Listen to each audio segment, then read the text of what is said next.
Hi, today in this lesson, you are going to learn about how to deal with what to do when you get off track because, falling off the horse is a normal part of this process.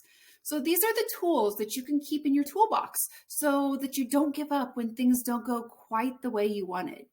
Your thoughts create your emotions, and then your emotions create your actions, and your actions create your results. So we can control your thoughts and your emotions. And one of those ways to do that is to take the emotion out of it and focus on the facts and really start to analyze situations. So asking yourself questions like, what lesson can you learn? What can you do differently next time? What would make this situation easier? Keep it to the facts. And just trying harder is not the answer here. So first, I want you to consider that the women who get results are not the ones who have never slipped up or fallen off the horse. Perfection isn't their secret, but rather those women who get the results. They're the women who do slip up, and they have a process that they can use to learn the lesson and move on. It isn't all or nothing. If you resonate with being a perfectionist, you're setting yourself up for self-sabotage when you can't be perfect.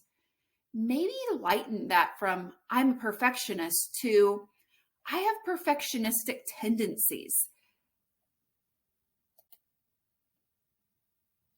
Okay, the second tip is to stop thinking that you need motivation and relying on motivation in order to take action.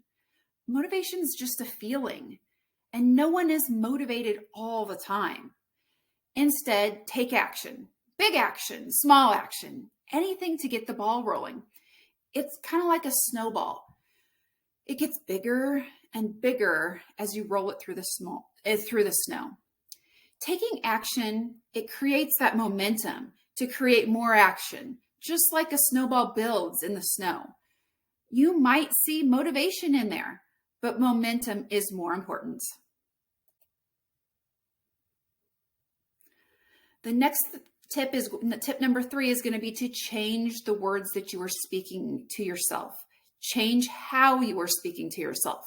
So when you say but, it's like a big excuse. Sorry for the tough love here, but it gives you an out. So for example, I wanted to walk, but it was raining. I wanted to eat healthy, but my husband wanted to eat out. I wanted to go to sleep early, but the new season of, fill in the blank here came out on Netflix. But if you change, the but to an and then add so to the end, you can change the story you're telling yourself. Take that into consideration. So I wanted to go for a walk and it was raining. So now you get to fill in the options. What are the options there? Okay, another tip would be to divide your day into quarters. Look at the football team there. Okay, football stadium. You don't have to start over tomorrow.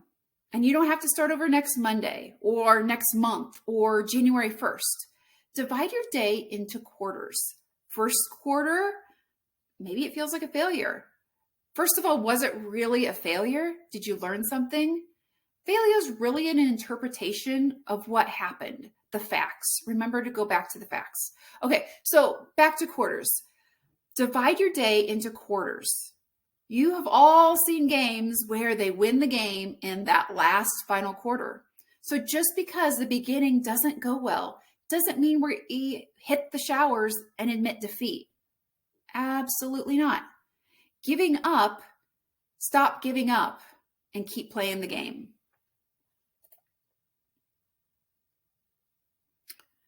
All right. We want to be working on habits and momentum. So never miss twice.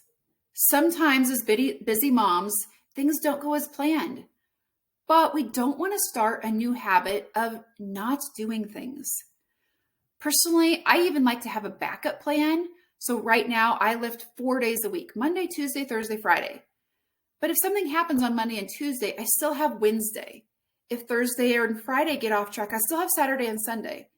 But if I miss a day and I only get in 4, I don't let that mean that I can't do 1, 2, and 3. Those still count. Those are still wins.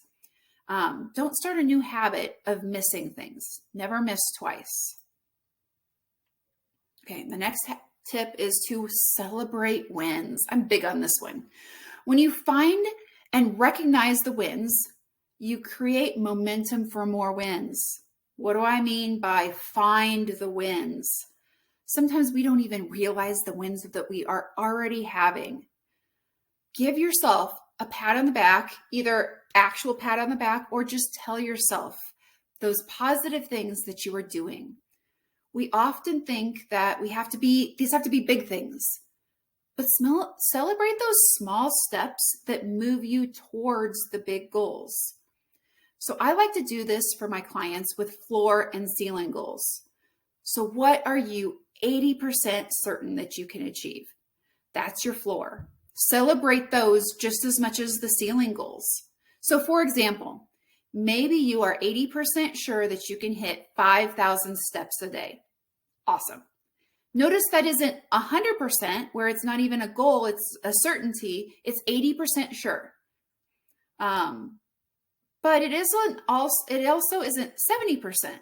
You want it to be 80% certain that you can hit it, and that's your floor. And then your ceiling could be like 100K. Great. Anything between 5,000 and 10,000 is a win. So why is this important? Positive reinforcement and rewards are actually a bigger driver of success than guilt, shame, and punishment.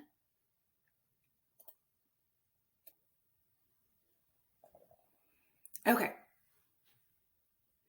You are making choices every day, multiple times a day. It is impossible to always make the best choice every day. But just because you don't make the best choice doesn't mean it's a bad choice. It's not good and bad. It doesn't have to be that way. Maybe eating 2 pieces of pizza untracked and unplanned is good because you really wanted 4. Do you see what I'm laying down here? And when we recognize that we made a good choice as opposed to a bad choice and that leading to guilt and shame, then we start that momentum of making more good, better, and best choices. It goes back to momentum. So I gave you about 7 tips there. Which one resonates with you? I want you to try a few of these out. The same one won't fit every situation, so practice a couple of them, and then you have them in your toolbox when you feel like you're off track, or you feel like you aren't being perfect, or you think it's not worth it anymore.